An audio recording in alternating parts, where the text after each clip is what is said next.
अस्सलाम वालेकुम viewers. My name is Zeeshan Akbar और इस वीडियो में हम ने चूँकि लेक्चर सीरीज़ स्टार्ट की हुई है जियो टेक्निकल इंजीनियरिंग की, तो इस वीडियो में हम लेक्चर नंबर 4 डिस्कस करेंगे। That is about the same topic which was in the last lecture, but that will cover the plastic limit and shrinkage limit of the soil. In last lecture में हमने liquid limit of the soil को discuss किया था कि उसको find करने का method कैसे, ग्रैंडे एपरेटस या परकुजेंट कप मेथड यूज़ करते हैं। उसके लिए एक और मेथड भी यूज़ होता है, फाल्कोन मेथड। उसको भी मैं थोड़ा सा ओवरव्यू दे दूंगा इस लेक्चर के अंदर ही, क्योंकि वो प्लास्टिक लिमिट के लिए भी यूज़ होता है। तो सबसे पहले हमने लास्ट लेक्चर में लेक्चर 3 के अंदर बेसिक कॉन्सेप्ट्स देखे थे कि एटरबर्ग लिमिट्स किनको कहते हैं। अब एटरबर्ग लिमिट्स बेसिकली वाटर कंटेंट और सॉइल का आपस में रिलेशन है। मीन वाटर कंटेंट जब इंक्रीज या डिक्रीज करते हैं तो सॉइल के बिहेवियर पे क्या चेंजेस आती हैं। Main behaviour of soil are phases of soil with the changing water content. Change in the phase of soil with change in water content, which basically gives us the Atterberg limits. तो जब water content very lower amount पे होता है तो soils जो हैं वो as a solid phase behave करती हैं। जब वाटर कंटेंट वेरी हाई चला जाता है तो आपकी जो सॉइल्स हैं वो liquid as a liquid behave करना शुरू कर देती हैं। तो within these two phases solid चार अपने फेज चेंज करता है। सॉलिड से लिक्विड पे जाने के लिए वो पहले सॉलिड से सेमी सॉलिड में जाएगा, सेमी सॉलिड से plastic, and then plastic to liquid. तो सेमी सॉलिड टू सॉलिड जो फेज है that is known as the shrinkage limit. इस फिगर में अगर आप देखें तो ये लोअर मोस्ट पार्ट जो है वो सॉलिड स्टेट है, then comes the semi solid state, then plastic state and then liquid state. तो जब आप सॉलिड स्टेट से सेमी सॉलिड स्टेट में जाएंगे तो you will be studying the shrinkage limit. So simply shrinkage limit is solid to semi solid. Then comes the plastic limit. अब plastic limit क्या है, अगर इसको थ्योरेटिकली डिस्कस करें, it is the amount of water content at which the soil converts from semi-solid to plastic state. Simple, you can see here the arrow. This arrow is showing the conversion of semi-solid state to plastic state with the increase in the water content. Then अगर आप और water content increase करेंगे तो ये plastic state to liquid state चला जाएगा। तो ये थ्योरेटिकल डेफिनेशन है इसकी। सॉलिड टू सेमी सॉलिड जाएं तो श्रिंकेज लिमिट है, सेमी सॉलिड टू प्लास्टिक जाएं तो प्लास्टिक लिमिट है, एंड प्लास्टिक टू लिक्विड जाएं तो ये लिक्विड लिमिट होगी। ये तीन लिमिट्स हैं जो इन चार स्टेट्स को आपस में रिलेट करती हैं, and these limits are basically the water content. ये भी amount of water content and percent, plastic limit भी amount of water and percent, and shrinkage limit is also the water content in percent. तो simply liquid limit को हम discuss कर चुके हैं in detail last lecture में। Plastic limit क्या है, अगर हम एक्सपेरिमेंटली इसको देखना चाहें तो basically plastic limit is the moisture content. अभी मैंने बताया कि ये सारी की सारी जो लिमिट्स हैं अटरबर्ग लिमिट्स, ये बेसिकली मॉइस्चर कंटेंट है, that is amount of water in percent eight which this is the moisture content eight which the soil crumbles. Crumble means कि सॉइल टूटना शुरू हो जाती है। मीन उसके जो एक यूनिफॉर्म मटेरियल होगा, होमोजेनियस मटेरियल होगा, वो ब्रेक डाउन होना शुरू हो जाएगा छोटे छोटे पार्ट्स के अंदर। अब when rolled into a thread of 3.2 millimetre, कुछ लिटरेचर कहते हैं कि ये 3 मिलीमीटर है, या 1/8 इंच भी इसको कहते हैं। 1/8 इंच के थ्रेड में आप इसको रोल डाउन करें।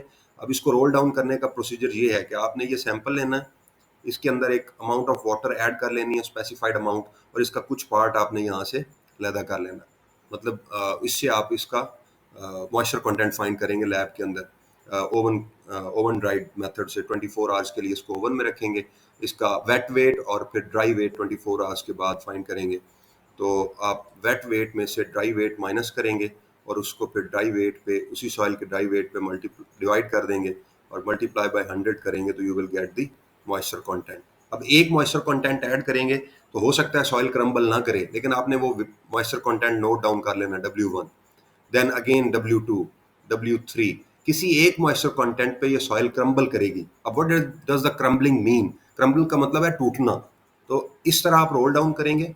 ये आपको रॉड नजर आ रहा है, this is the 3.2 millimetre rod और 3 मिलीमीटर रॉड। आपने इस सॉइल को इस तरह से रोल डाउन करना है कि ये 3 मिलीमीटर से कम ना हो, ना ज्यादा रहे ना कम रहे, अप्रॉक्सीमेटली इसका और इसका डायमीटर। क्योंकि ये अप्रॉक्सीमेट टेस्ट है तो इससे रिजल्ट थोड़े बहुत चेंज आ सकते हैं, मतलब एरर हो सकता है। अब यहाँ पे इस हालत में जो आप सैंपल को देख रहे हैं, अभी तक ये प्लास्टिक लिमिट को रीच नहीं किया क्योंकि ये अभी क्रम्बल नहीं हुआ। अब आप इसमें मज़ीद पानी ऐड करेंगे, इसमें पानी रिड्यूस करेंगे, तो फिर ये क्रम्बल कर हो सकता है कर जाए। तो जब ये क्रम्बल करेगा तो इस तरह की आपको इसकी फॉर्मेशन मिलेगी। ये तो इस कंटेंट को आप नोट करेंगे, this content of water at which the soil crumbles for a thread of 3.2 millimetre by hands. आपने बाय हैंड रोल करना है इसको, किसी अपरेटस को या किसी चीज को यूज नहीं करना। तो that amount of water at which 3.2 millimetre thread when rolled by hand crumbles. ये क्रम्बलिंग अगर स्टार्ट होगी, ये टूट जाएगा अगर आपका मटेरियल होमोजीनियस नहीं रहेगा। That amount of water is known as the plastic limit. अब इसको डिटरमिन करने के लिए एक दूसरा मेथड, इसको कहते हैं मतलब ये थ्रेडिंग मेथड है या हैंड रोल मेथड है प्लास्टिक लिमिट का, और ये अप्रॉक्सीमेट मेथड है। दूसरा मेथड इसका है फाल कोन मेथड। ये मेथड यूज होता है। यहाँ पे आपको एक कोन नजर आ रही है, ये कोन है, और यहाँ पे आपको नीचे एक सिलेंडर नजर आ रहा है। जिस सॉइल का आपने प्लास्टिक लिमिट, जिस सॉइल की प्लास्टिक लिमिट डिटरमिन करनी है, उस सॉइल्स को आप इस जो भी मॉइस्चर कंटेंट है वो ऐड करेंगे। मोस्टली इसमें ये होता है कि आप पहले ज्यादा मॉइस्चर ऐड करते हैं, फिर कम, फिर कम, फिर कम, और इसको रिड्यूस करते जाते हैं।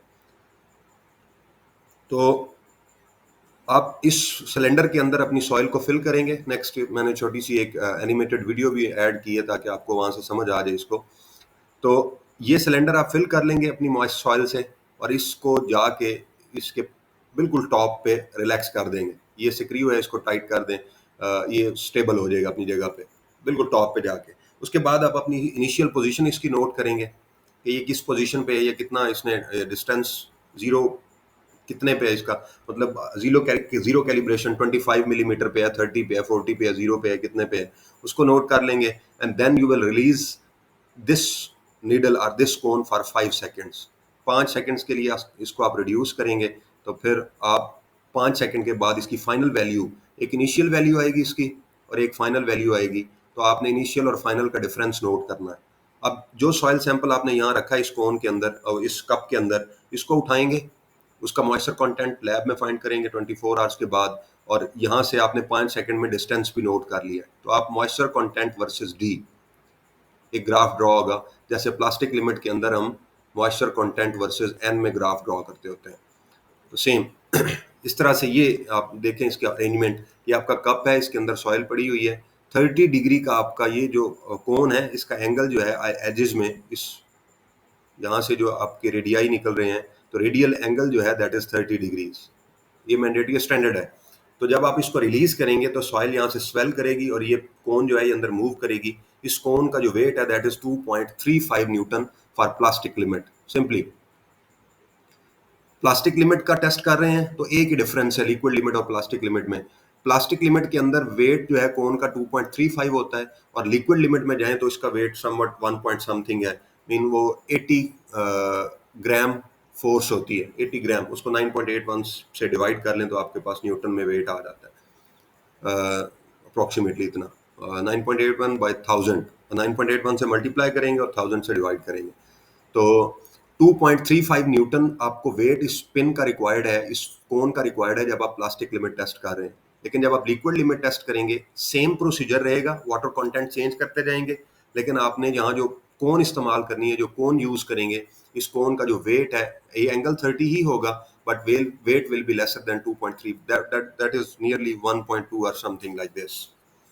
तो ये डेप्थ आपने अचीव करनी है कि 5 सेकेंड्स में, विद इन 5 सेकेंड्स इस कोन ने कितनी डेप्थ अचीव की है या कितनी डेप्थ ये इसने सॉइल के अंदर ट्रेवल की है। तो टोटल जो डेप्थ है ओवरऑल दैट इज 40 मिलीमीटर। आपका जो नीचे सिलेंडर पड़ा होता है उसकी डेप्थ, ये वाला जो सिलेंडर आपको नजर आ रहा है, इसकी टोटल डेप्थ 40 मिलीमीटर है।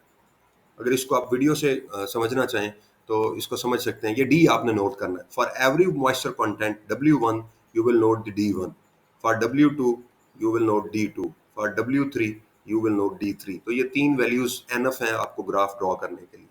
तो इस वीडियो को देखें, इससे आपको ये क्लियर हो जाएगा। आपने ये सॉइल सैंपल प्रिपेयर कर लिया हुआ है, इसके अंदर एयर बबल्स नहीं होने चाहिए, इनको रिमूव करेंगे। इस सिलेंडर को आप यहाँ पे इस सेटल करेंगे और इस नॉब को ला के यहाँ पे सेट कर देंगे on the top of the soil, और आप यहाँ से इसकी इनिशियल रीडिंग नोट कर लेंगे। इस नॉब की यहाँ से इनिशियल रीडिंग नोट कर लेंगे कितनी। ये इनिशियल रीडिंग नोट करने के बाद आपने टाइमर ऑन करना है और इसको 5 सेकंड्स तक रोटेट करना है, मीन 5 सेकंड्स तक इसको फ्री फॉल आने देना है और उसके बाद फिर इसको फिक्स करना है और इसकी फाइनल पोजीशन आप नोट डाउन कर लेंगे। तो ये इनिशियल पोजीशन और फाइनल पोजीशन के दरमियान जो डिस्टेंस है this is known as the D, mean आप इस डी को लेने के लिए फाइनल रीडिंग में से इनिशियल रीडिंग माइनस कर देंगे, यहाँ से आपके पास डी आ जाएगा। तो वो डी आपने नोट करना है। फिर उसके बाद आप यहाँ पे ये नहीं होगा 20.7 या इस तरह से नहीं करेंगे। आपके पास अगर 17.9 आ रहा है तो आप इसको अप्रॉक्सीमेट कर देंगे 18 मिलीमीटर पे। तो इसी अब ये एक टेस्ट हो गया आपके पास। यहाँ से इस सॉइल को लेंगे, इस सॉइल को रखेंगे ओवन के अंदर। ओवन में रखने से पहले इसका वेट वेट ले लेंगे और ओवन में 24 आवर्स 105 टू 105 से 110 degree centigrade 105 to 110 degree centigrade तक आप इसको हीटअप करेंगे ओवन के अंदर 24 आवर्स के लिए। तो उसके बाद जो सॉइल का ड्राई वेट होगा वो आप लेंगे, उसको डिवाइड करेंगे, उसी ड्राई वेट से मल्टीप्लाई करेंगे 100 से, तो आपके पास W1 आ जाएगा। अब सेम टेस्ट आपने इसमें मॉइस्चर कंटेंट ऐड या रिमूव करना है, कम डालें या ज़्यादा डालें, डिपेंड्स अपॉन यू। तो आप फिर उससे W2 फाइंड करेंगे, फिर उसी तरह D2 होगा, यहाँ से D1 आ जाएगा। सेम सेकंड टेस्ट रिपीट करेंगे, उससे D2 आ जाएगा। Same third test, fourth test, जितने आप टेस्ट रिपीट करना चाहते हैं फॉर एक्यूरेट रिजल्ट्स आप पे डिपेंड करता है। तो उससे आपके पास ये कर्व आ जाएगी। ये 3 पॉइंट्स हमने लिए W1, W2, W3, D1, D2, D3। तो यहाँ पे आपके पास लेट अस सपोज ये D1 है, sorry I will have to wait for a shorter duration.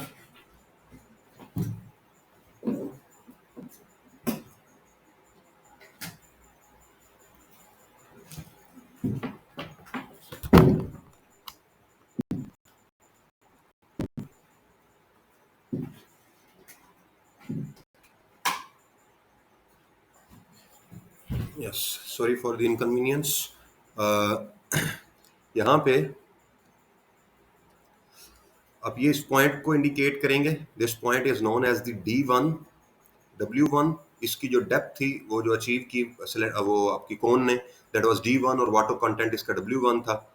Second point पे कोऑर्डिनेट्स इसके D2, W2 हैं, आपने वाटर कंटेंट परसेंटेज के अंदर ही लिखना है। और थर्ड पॉइंट के जो वो कोऑर्डिनेट्स हैं that is D3 and W3। तो इनसे आपने एक ट्रेंड लाइन ड्रॉ करनी है, ये ट्रेंड लाइन है। अब आपने क्या करना है, जब ये कोऑर्डिनेट्स से ट्रेंड लाइन आप ड्रॉ कर लेंगे तो उसके बाद आपने एक वर्टिकल लाइन खींचनी है। यहाँ से vertical line D is equal to 20।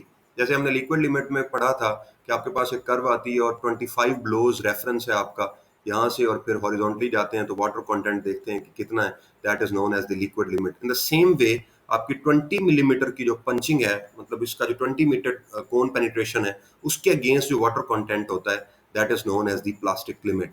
अगर हम इसको मैच करें इस पॉइंट को अपने वाई एक्सिस के साथ, it touches the vertical axis or moisture content axis at this point.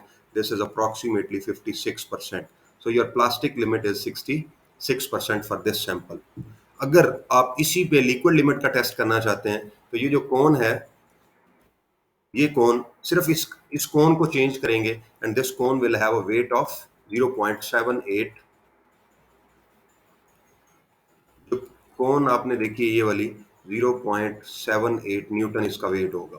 सिर्फ ये कोन चेंज करेंगे जिसका वेट 2.35 है। सेम फिर वही टेस्ट आप रिपीट करेंगे और 20 ब्लोज के अगेंस्ट या sorry 20 millimetre of cone penetration के अगेंस्ट आप देख लेंगे वाटर कंटेंट कितना है। तो यहाँ से आपको वो लिक्विड लिमिट मिल जाएगी, डिपेंड्स अपॉन। यहाँ पे आप देखेंगे तो लिक्विड लिमिट यहाँ से ये होगी।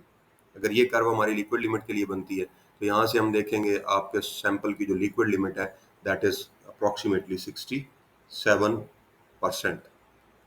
अब लिक्विड लिमिट यहाँ से हमारे पास आती है 67% और प्लास्टिक लिमिट हमारे पास आती है 56%। ये तो ये फाल्कोन मेथड है for the determination of plastic limit. दो मेथड्स हैं, एक तो आप वो हैंड रोलिंग मेथड है कि आप सैंपल को हैंड रोल करें, थ्रेड बनाएं 3.2 मिलीमीटर का, और जहां वो क्रम्बल हो जाए जिस वाटर कंटेंट पे, that water content will be shrinkage limit और प्लास्टिक लिमिट। अदरवाइज आप फाल्कोन मेथड से भी कर सकते हैं। Next is plasticity index. ये सिंपल है, आप लिक्विड लिमिट्स में से प्लास्टिक लिमिट माइनस करेंगे तो आपके पास प्लास्टिसिटी इंडेक्स आ जाएगा। जैसे यहाँ हमने लिक्विड लिमिट 67 है और प्लास्टिक लिमिट 56 है, इनको माइनस करेंगे तो 67 माइनस 56 इज इक्वल टू 11। तो आपको 11% इज योर प्लास्टिसिटी इंडेक्स। और प्लास्टिसिटी इंडेक्स अगर जीरो है किसी सॉइल का तो will say that the soil is non plastic. अगर वो 1 to 5 है तो स्लाइटली प्लास्टिक सॉइल है। अगर 5 to 10 है that is the low plastic soil. And if it is between 10 to 20, अब हमारे केस में this is 11%, so we can say that the soil is medium plastic soil. And if 20 to 40 है तो highly plastic soil है। And then if it is greater than 40, आपका plasticity index mean liquid limit और plastic limit का difference greater than 40 आ जाता है, then it means that your soil is highly plastic, very highly plastic clay और soil, वो clay और silty होंगी क्योंकि वो fine soils है। और इस तरह से अगर आपने प्लास्टिसिटी इंडेक्स फाइंड करना है अपने फ्लो इंडेक्स की मदद से, तो फिर आप फ्लो इंडेक्स को 4.12 से मल्टीप्लाई करेंगे। लिक्विड लिमिट के अंदर जो फ्लो इंडेक्स हम पढ़ते थे, I F is equal to W1 minus W2 divide by log of N2 over N1। तो इस IF को मल्टीप्लाई करें अगर 4.12 से, तो आप प्लास्टिसिटी इंडेक्स भी फाइंड कर सकते हैं। But this is also a rough idea, you can find out the plasticity index bye these values. But अगर आपके पास प्लास्टिक लिमिट अवेलेबल नहीं है और सिर्फ आपके पास लिक्विड लिमिट टेस्ट आपने परफॉर्म किया है, तो फिर आप जो आपने IF फाइंड किया था फ्लो इंडेक्स, उसको यूज करते हुए आप प्लास्टिसिटी इंडेक्स भी फाइंड कर सकते हैं। Next one is the liquidity index. Liquidity index क्या होता है? That is the this is Li, water content of soil at site। Mean site से जो आपने सॉइल रिकवर किया उसका water content minus plastic limit divide by plasticity index, this is plasticity. अगर liquid limits में से प्लास्टिक लिमिट माइनस करें तो वी गेट प्लास्टिसिटी इंडेक्स। अगर आपका लिक्विडिटी इंडेक्स ग्रेटर देन 1 आ रहा है तो इट मीन्स दैट आप लिक्विड लिमिट से अपर साइड पे हैं, mean your soil is behaving like a liquid. And if your plastic your liquidity index, sorry, this is not pi, this is Li, if your liquidity index is less than 0, then it means that you are moving towards the solid phase। और अगर ये 0 से 1 के दरमियान है, it means that you are between plastic and liquid limit, it means that your soil is in plastic and is within the plastic and liquid phases। यहाँ से liquid phase start होता है, यहाँ से plastic phase start होता है। तो ये प्लास्टिक और लिक्विड के दरमियान में अगर 0 to 1 वैल्यू है आपके लिक्विडिटी इंडेक्स की, then your soil will behave like plastic and liquid as well. Next one is the consistency index. यहाँ पे आपने लिक्विड लिमिट और liquid limit minus W over plasticity index है। तो यहाँ पे आप लिक्विड लिमिट को देखेंगे, अगर आपका लिक्विड लिमिट और W इक्वल हो जाते हैं तो आपका कंसिस्टेंसी इंडेक्स 0 होगा, मीन उसमें सॉइल जो है वो कंसिस्टेंट नहीं है मीन। और अगर आपका W और प्लास्टिक लिमिट इक्वल हो जाती हैं तो फिर आपका कंसिस्टेंसी इंडेक्स 1 होगा, mean you can say that the soil is consistent for its usages at a specific site. Then comes the shrinkage limit. अब ये जो चीज़ें थी इंडेसेस, ये रेलेवेंट थे आपकी प्लास्टिक लिमिट और लिक्विड लिमिट से। तो ये 3 इंडेसेस हैं, plastic index, liquid index and consistency index। Then comes the shrinkage limit, the third and last limit for the soil। shrinkage limit क्या है? आप क्या करें, आप सॉइल के अंदर वाटर की अमाउंट को रिड्यूस करते जाएं। वाटर की अमाउंट को रिड्यूस करेंगे तो सॉइल के वॉल्यूम में चेंजेस आना शुरू होंगे। मीन आप वाटर को रिड्यूस करेंगे, ये सॉइल वॉल्यूम है, आप वाटर कंटेंट को डिक्रीज करते हैं तो सॉइल का वॉल्यूम जो है वो थोड़ा सा चेंज हो जाता है। फिर आप वाटर को रिड्यूस करते हैं, वो और वॉल्यूम चेंज हो जाता है। फिर आप वाटर को रिड्यूस करते हैं तो और वॉल्यूम चेंज हो जाता है। लेकिन एक ऐसा वाटर कंटेंट है जिसको आप चेंज करते हैं तो वॉल्यूम के अंदर रिडक्शन नहीं आती, mean no reduction in volume is observed at a specific water content. तो ऐसा मॉइस्चर कंटेंट है किसी भी सॉइल का जिसको रिड्यूस, जिससे वो एक फिक्स अमाउंट है कि अगर हम उससे कम करेंगे लिक्विड को, वाटर कंटेंट को, तो वॉल्यूम ऑफ सॉइल में कोई चेंज नहीं होगी, then that amount of water will be known as the shrinkage limit of the soil। So if we want to define it, this is the amount of water below which no change in the soil volume. There is no change in the soil volume is observed. अगर change होता रहेगा तो आप shrinkage limit पे नहीं पहुंचे, लेकिन जैसे ही चेंज होना बंद होगा तो आप श्रिंकेज लिमिट पे पहुंच चुके हैं। उसको समझने के लिए ग्राफ है, इसको आप सपोज अब ये रूल है कि आप जितने भी ये अटरबर्ग लिमिट्स के टेस्ट करते हैं, you have to pass the material from number 40 sieve और 425 माइक्रोमीटर सीव। इसके लिए कंडीशन, प्री कंडीशन ये है कि आपने सॉइल को नंबर 40 सीव से और 425 माइक्रोमीटर सीव भी हुई होती है उसमें से पास करना है। अब लेट अस सपोज आपकी सॉइल के पास जो वाटर कंटेंट है, इनिशियल वाटर कंटेंट, जिसको अभी हमने जो सॉइल ली लैब के अंदर, उसका जो वाटर कंटेंट है that was much higher, mean liquid limit से भी ज्यादा है। तो आप क्या करेंगे, आप उस पर सारे टेस्ट कर सकते हैं उस सॉइल सैंपल पे। लिक्विड लिमिट का टेस्ट भी कर सकते हैं, प्लास्टिक लिमिट का टेस्ट भी कर सकते हैं, श्रिंकेज लिमिट का टेस्ट भी कर सकते हैं। आप क्या करेंगे, आप इनिशियल वेट को नोट करेंगे और इनिशियल वॉल्यूम को नोट डाउन करेंगे। इनिशियल वॉल्यूम कैसे लेते हैं उसको हम डिस्कस करते हैं आगे जाके। इनिशियल वेट इस सॉइल सैंपल जो भी आप ले रहे हैं उसका इनिशियल वेट आप बैलेंस से, डिजिटल बैलेंस से नोट कर लेंगे। Then you will start reducing the amount of water. जैसे जैसे आप अमाउंट ऑफ वाटर रिड्यूस करेंगे, ये देखें ये मॉइस्चर कंटेंट है, आप बैकवर्ड आ रहे हैं in the opposite direction of the increasing line, और ये इंक्रीजिंग वॉल्यूम है, तो आप बैकवर्ड आएंगे मीन डिक्रीजिंग वॉल्यूम। जैसे जैसे आप अमाउंट ऑफ वाटर को डिक्रीज करते हैं, देखिए आपका वॉल्यूम भी डिक्रीज होता है, and we reach a step that after which this curve will be horizontal, there will be no change in the volume of the soil. तो जिस पॉइंट से ये कर्व्स हॉरिजॉन्टल हो जाएगी, उस पॉइंट को हम कहेंगे this point is the shrinkage limit of the soil. तो वो मॉइस्चर कंटेंट हम नोट कर लेंगे यहाँ से वर्टिकल एक्सिस से, that will be known as the shrinkage limit और water content against the shrinkage limit. तो आप वाटर कंटेंट को डिक्रीज करते जाते हैं, करते करते एक ऐसा पॉइंट आता है जहाँ से आप मजीद वाटर कंटेंट को चेंज करेंगे, इनिशियल वेट की निस्बत वाटर को चेंज करेंगे, तो उसमें कोई चेंज नहीं आएगी वॉल्यूम के अंदर। Mean that amount of water which is changed from the initial amount till the shrinkage limit, that is known as the delta W, and initial value is known as the Wi.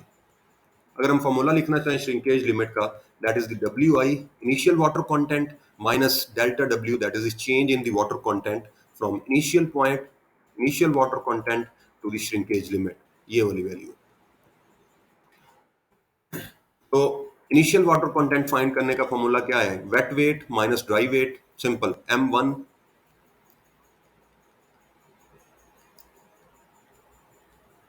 Wait wait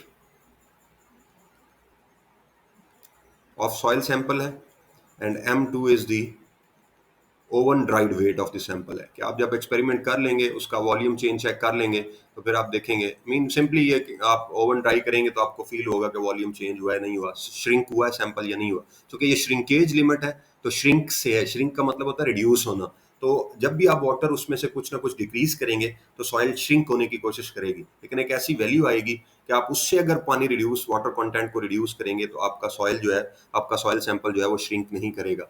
तो oven dried weight of the sample, weight of soil, तो ये M1 M2 है, ये note down कर लेंगे, इससे आप Wi find कर सकते हैं। तो जब आपको Wi मिल जाएगा, then you will move to find out the delta W।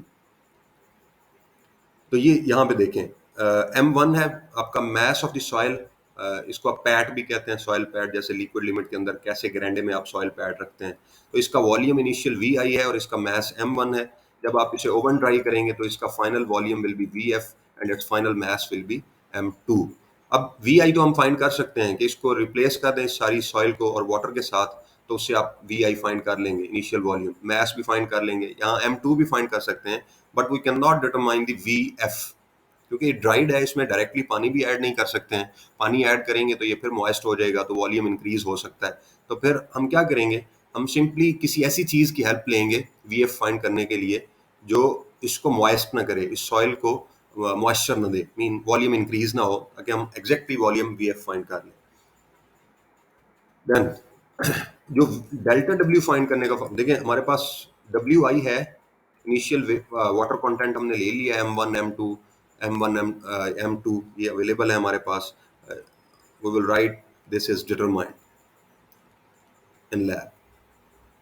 अब यहाँ तक जब हम एक्सपेरिमेंट कर चुके हैं ओवन ड्राइड करने तक, वहाँ तक हमारे पास डब्ल्यू आई कैलकुलेटेड है, लेकिन हमें डेल्टा डब्ल्यू चाहिए। डेल्टा डब्ल्यू का फॉर्मूला है V I minus V F times rho W. Rho W is the density of water, that is 1 gram per centimetre cube और 1000 kg पर मीटर क्यूब। ये इसकी वैल्यू है 1 ग्राम ऑफ वाटर की at 4 degree centigrade divide by M2। अब we आई हमारे पास है initial volume, उसको हम फॉर्मूले से कैलकुलेट भी कर सकते हैं।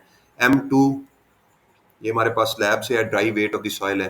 तो हमें श्रिंकेज लिमिट चाहिए। अब श्रिंकेज लिमिट के लिए हमें दो फार्मूलाए मिल चुके हैं। मीन आप अगर श्रिंकेज लिमिट का फार्मूला देखें W I minus delta W, तो डब्ल्यू आई का फार्मूला है M1 minus M2 over M1 minus M2 divide by M2 times 100। तो आप श्रिंकेज लिमिट के लिए M1 minus M2 divide by M2 times 100 minus delta W का formula क्या है, दिस वन। तो इसको कॉपी करेंगे यहाँ पे, V I minus V F over M2 into rho W into 100। ये 100% में कन्वर्ट करने के लिए वैल्यूज को, फ्रैक्शंस को परसेंटेज में कन्वर्ट करेंगे।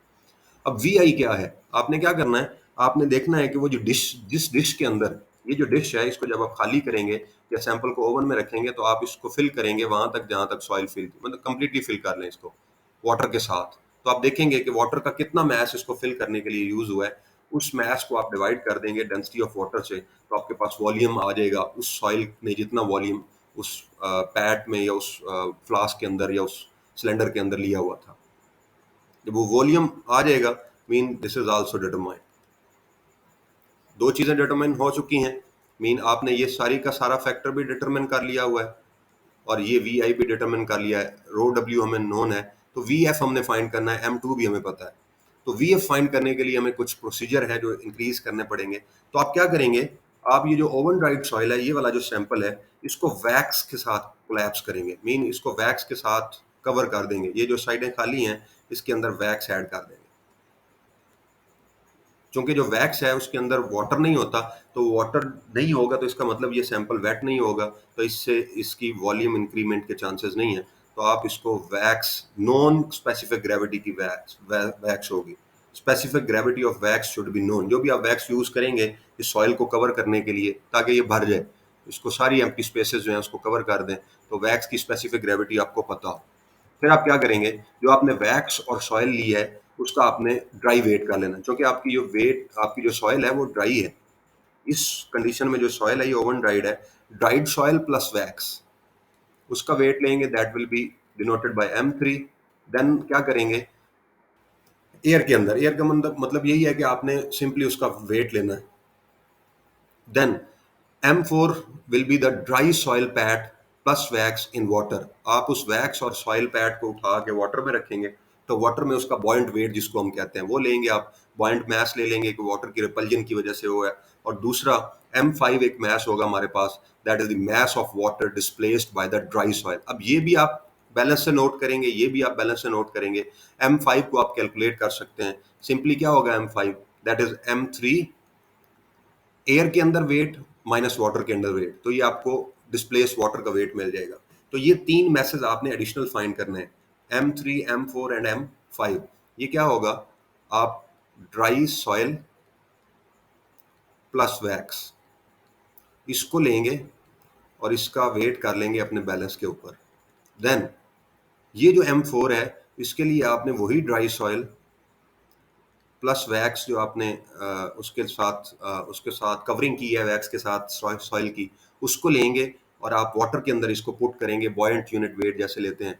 ये वाटर का एक चैम्बर है, इसके अंदर इस सैंपल को रखेंगे, ये सैंपल बिल्कुल डिप कर देंगे और यहाँ से आप बैलेंस के जरिए इसका वेट नोट कर लेंगे। रिडक्शन होती है बॉयंसी की वजह से, वेट रिडक्शन होगी, that will B M4।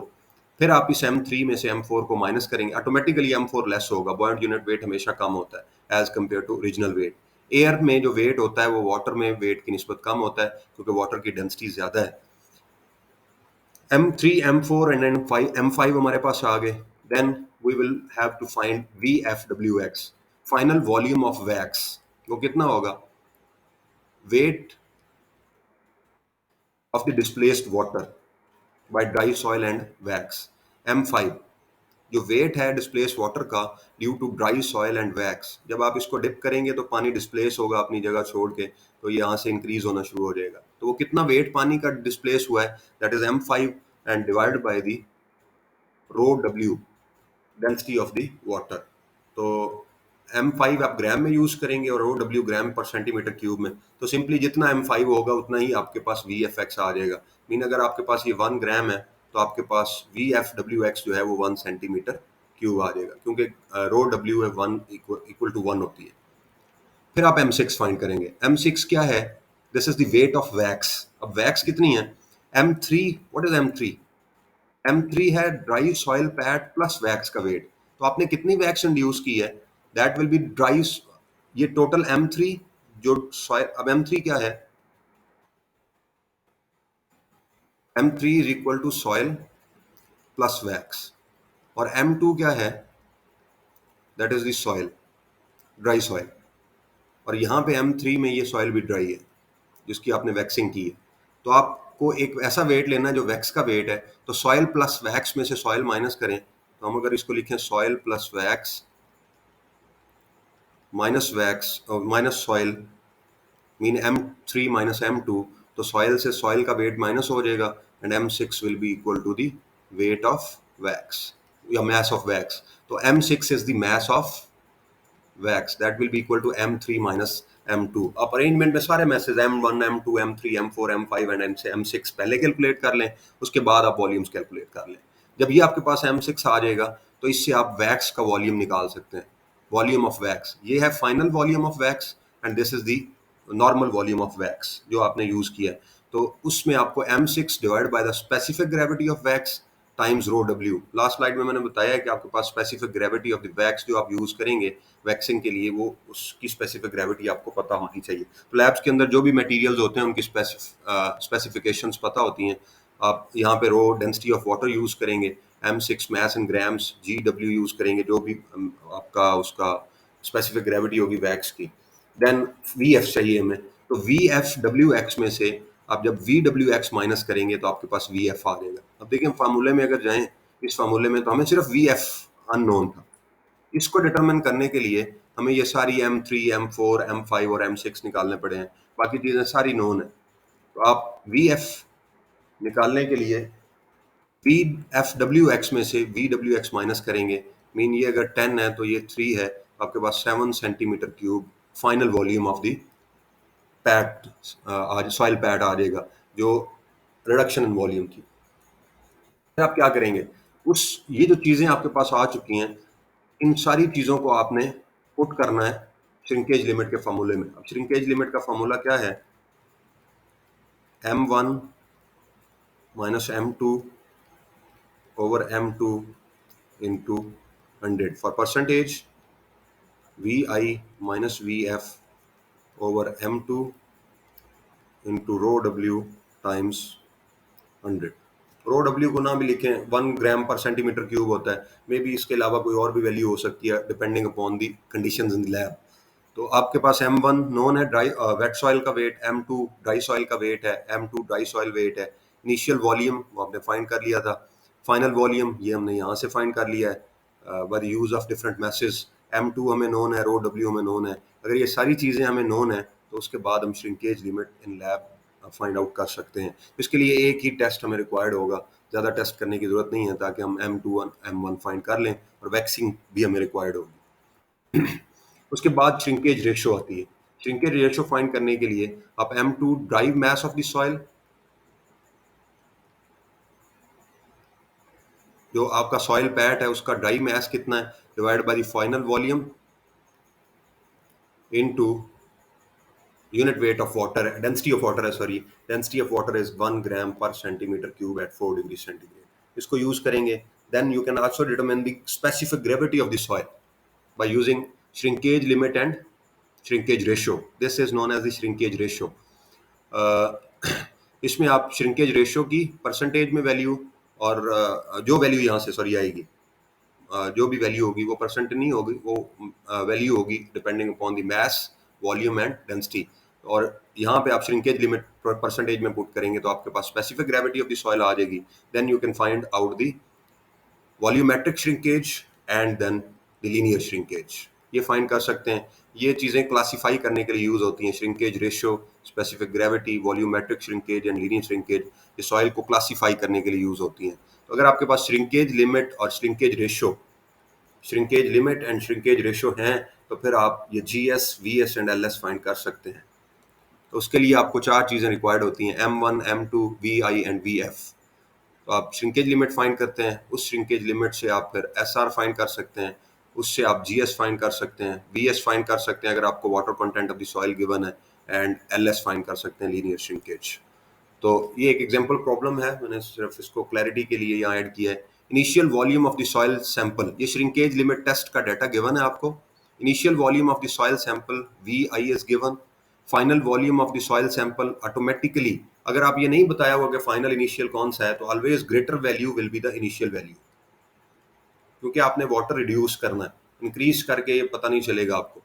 Then final volume lesser होगा एंड इनिशियल मास क्या होगा 44 and final mass will be laser.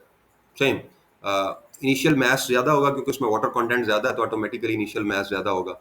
और उसमें फाइनल ड्राई मास है तो उसमें वाटर कंटेंट माइनस हो जाएगा, तो ऑटोमेटिकली फाइनल मास जो है वो ड्राई स्टेट का होगा। और मॉइस्चर कंटेंट सॉइल का 28% है। ये आपका M1 है और इसको आप कहते हैं M2। ड्राई सॉइल का M2 मास होता है और वेट सॉइल का M1 होता है। तो आपने ये 5 चीज़ें, shrinkage limit, shrinkage ratio, specific gravity of the soil, volumetric shrinkage and linear shrinkage find करनी है। तो सिंपली आप यहाँ पे अगर इनको डिनोमिनेट करें, VI, VF, M1 and M2, और ये फार्मूला है श्रिंकेज लिमिट का, इसमें आप वैल्यूज पुट करें। Shrinkage limit is equal to M1 is 44 minus M2 is 30.1 divided by M2 is 30.1 multiply by the 100 minus what is VI, that is 24.6, minus what is VF, that is 15.9 divided by M2 is 30.1 into rho W is 1 gram per centimeter cube into 100 is to convert fraction into percentage. तो जब आप इसका answer लेंगे shrinkage limit का, that will B 17.28%। तो एक चीज हमने डिटरमिन कर ली, श्रिंकेज लिमिट इज 17.28%। उसके बाद श्रिंकेज रेशो फाइंड करनी है। जब आपकी श्रिंकेज लिमिट आपको पता है 17.28%, और सॉरी श्रिंकेज रेशो का मैथ, श्रिंकेज रेशो के फॉर्मूले में आपको M2 VF रिक्वायर्ड होता है और रो W आपको नोन है। तो shrinkage ratio will be equal to, what is M2 here, that is 30 point, ये जो ग्रीन वैल्यूज हैं ये यूज होंगी। What is VF here, that is 15.9 times 1, rho W is 1 gram per centimetre cube. जब इसको divide करेंगे that will be 1.89। Your shrinkage ratio value is equal to 1.89. Then moving towards the specific gravity, specific gravity का formula अगर देखें तो उसमें shrinkage ratio और shrinkage limit use होती हैं। तो GS is equal to 1 divided by 1 by shrinkage ratio 1.89 है, ये परसेंटेज में नहीं है, keep in mind. Shrinkage limit is 17.28% divided by 100 है, तो इससे ये फ्रैक्शन में बदल जाएगा। then the specific gravity of the substance will be equal to 2.81. Approximately, the specific gravity of the soil is 2.81. Then we will move towards the volumetric shrinkage. Volumetric shrinkage का अगर आप फॉर्मूला देखें, VS is equal to shrinkage ratio कितनी है, that is 1.89। इसको use करेंगे, आपका water content 28% है, माइनस श्रिंकेज लिमिट 17.28% है। जब वॉल्यूमेट्रिक श्रिंकेज निकालेंगे दैट विल बी 20.26, मीन आपका वॉल्यूम 20.26% रिड्यूस हुआ है as compare to original volume. इतना श्रिंक हुआ है volume. Then this is the linear shrinkage, mean आपके वॉल्यूम चेंज की वजह से लेंथ ऑफ द सैंपल कितनी चेंज हुई है। लीनियर मीन अगर सैंपल इतनी लेंथ अचीव कर रहा था तो वॉल्यूम चेंज होने की वजह से, वॉल्यूमेट्रिक चेंज की वजह से उसकी लेंथ में कितने परसेंट चेंज आई है। वॉल्यूम तो तीनों साइडों से चेंज होता है, डेप्थ भी चेंज हो सकती है, लेंथ भी और विड्थ भी, बट आप सिर्फ यहाँ पे लेंथ एक लीनियर डायमेंशन देखेंगे। तो यहाँ पे लीनियर श्रिंकेज का फार्मूला है LS is equal to 100 into 1 minus 100 divided by volumetric shrinkage कितनी है हमारे पास 20.26 plus 100 and raise to power, ये जो फ्रैक्शन है इसकी पावर 1/3 है। जब इसको आप सॉल्व करेंगे 100 बाय 120.26, जब आंसर आएगा तो उसकी पावर 1/3 ले लेंगे या 0.333 ले लेंगे, उसको माइनस करेंगे 1 में से और 100 से मल्टीप्लाई करेंगे, linear shrinkage will be 5.96%. Mean one side or one length or one dimension of the of the soil sample will reduce 5.96% of its original value. कि अगर इसकी पहले से लेंथ इतनी थी तो इसमें चेंज आके जो बाकी लेंथ बचेगी दैट विल बी 100, पहले 100% थी, now it be 100 minus 5.96%. So we can say that this is 94.04%. Remaining length of the sample or remaining dimension of the sample is reduced to an amount of 5.96%. Thank you for today's lecture. Thank you for attending the lecture. Inshallah, see you in the next lecture with a new topic.